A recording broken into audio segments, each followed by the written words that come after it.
Salut à toutes et à tous et bienvenue, j'espère que vous allez bien, que vous avez passé un bon réveillon et un bon Noël. Moi de mon côté, j'ai terminé le Manufacturier de Mathias Copping, paru chez les éditions Ring. Je vous le dis tout de suite, c'est un véritable choc. Mais avant de vous donner mon avis, comme d'habitude, je vais vraiment vous parler de l'histoire du livre. Donc, nous avons, dans les années 90, début des années 90, le 19 novembre 1991, pour être plus précis, une poignée de paramilitaires serbes qui vont massacrer une famille à Erdut, donc qui est un village de Croatie. Et on a un jeune homme, un garçon, qui est laissé pour mort, qui a vraiment échappé aux griffes de ces tortionnaires qui se font appeler les lions de Serbie. Et un quart de siècle plus tard, nous avons une avocate, Irena Ilic, qui elle tente absolument tout pour remonter la piste vraiment jusqu'à la tête du commando, donc le sinistre Dragojlub. J'espère que je l'ai bien prononcé, sinon toutes mes excuses à l'auteur. D'un autre côté, donc le 1er avril 2017, et ce n'est pas un poisson d'avril, nous avons les cadavres d'une femme et de son bébé qui sont retrouvés dans la banlieue du Havre, atrocement mutilés. Alors, atrocement mutilés, encore une fois, le mot est très faible. Niché dans le dark web, nous avons un inconnu qui revendique ces deux crimes et qui, en plus, met les vidéos en vente sur son site internet. Une question se pose, depuis quand sévit-il? Et c'est donc le capitaine Vladimir Radic qui s'empare de cette histoire, qui est prêt à transgresser la loi et qui est prêt à tout pour élucider cette affaire, qui, elle, sème vraiment la panique dans tout le pays au risque de voir l'inimaginable s'en échapper. Et ces deux investigations, donc celle de l'avocate et celle du capitaine de police, vont se percuter avec une violence inouïe. L'avocate et le flic ont vraiment des intérêts divergents et vont se livrer une guerre sans merci. Emportés dans l'abîme du terrifiant conflit yougoslave, les enquêteurs évoluent dans un vertige noir, gangréné par la violence et la corruption, où les plus pourris ne sont peut-être pas ceux que l'on croit. Crimes contre l'humanité, meurtres en série, fanatisme religieux, trafic entre mafias, sans scrupules. L'étau se resserre. Au fil des chapitres, les égouts de l'histoire finiront par déborder et vomir des monstres trop vite oubliés. Et en dessous, il y a écrit « N'ayez pas peur ». J'ai envie de vous dire, ayez peur un petit peu, mais c'est bien. Et si vous aimez avoir peur, comme moi, ce livre vous plaira beaucoup. Donc, comme je vous le disais en début de vidéo, cette lecture a été pour moi un choc, vraiment un terrible choc. La violence décrite comme elle est décrite dans ce livre, je ne l'avais encore jamais lu auparavant. L'horreur est définie à travers les lignes, vraiment sous toutes ses formes.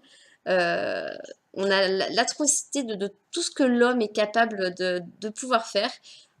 Donc là, on nous démontre surtout les actes de torture barbares. Et les conflits donc, entre la Serbie et la Croatie sont vraiment au cœur de cette histoire très sombre.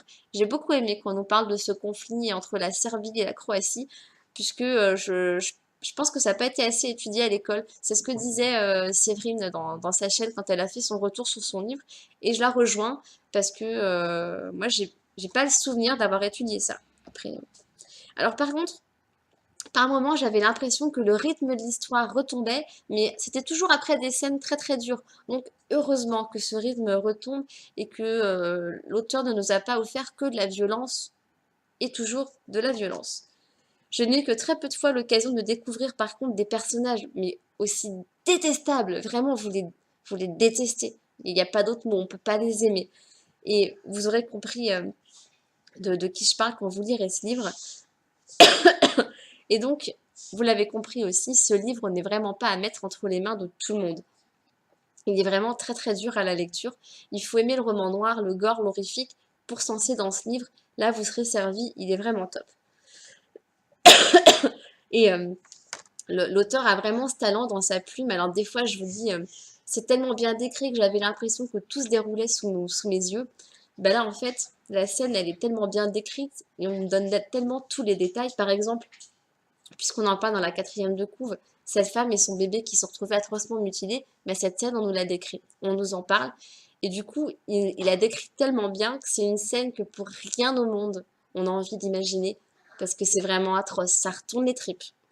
Voilà, donc moi j'ai vraiment aimé, j'ai beaucoup adoré. Le petit moins pour moi, c'est que j'ai juste trouvé que l'histoire avait mis un petit peu de temps à démarrer, mais on comprend vraiment pourquoi après. Quand toutes les pièces du puzzle s'imbriquent, on comprend pourquoi il était important d'apporter autant de détails et de vraiment installer toute cette histoire et tous ces personnages. J'ai eu un peu de mal à me retrouver dans les personnages, mais parce qu'ils avaient des consonances serbes et croates. Logique, l'auteur ne pouvait pas faire autrement, mais on arrive quand même très facilement à s'y retrouver. Donc, pas de panique sur mes petits points négatifs.